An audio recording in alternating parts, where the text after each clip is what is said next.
জাকি ডাকুয়ার বহিষ্কার এবং তার সেনা সৈন্যদের গ্রেফতার, কারণ ওনারা খুব অত্যাচারী এবং আমাদের এই শিক্ষা প্রতিষ্ঠানটি বন্ধ করার জন্য চাঁদাবাজের দাবি করেছে এবং ম্যাডাম এই চাঁদা অস্বীকার করেছে, দিতে চায়নি, তো তাকে আঘাত করা হয়েছে। তিনি পায়ে আঘাত পেয়ে আজ ঢাকা হসপিটালে ভর্তি আছেন।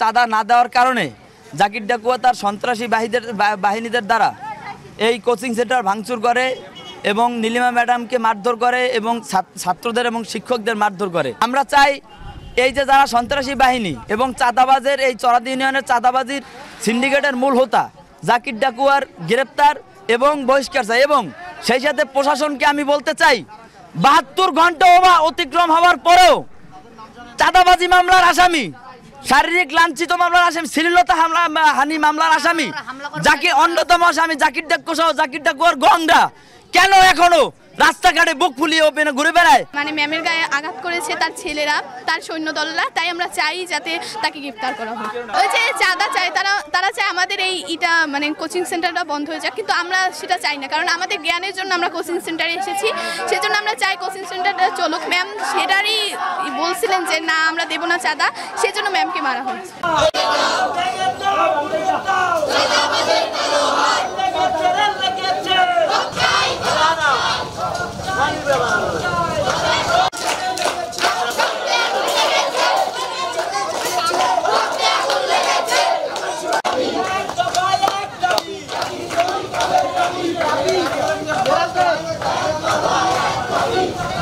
বান্ডেল থাকলে প্রতি সেনমানিতে টাকা বাঁচবে। বিকাশ সেনমানি বান্ডেল কিনে জিতুন প্রতি লেনদেনে।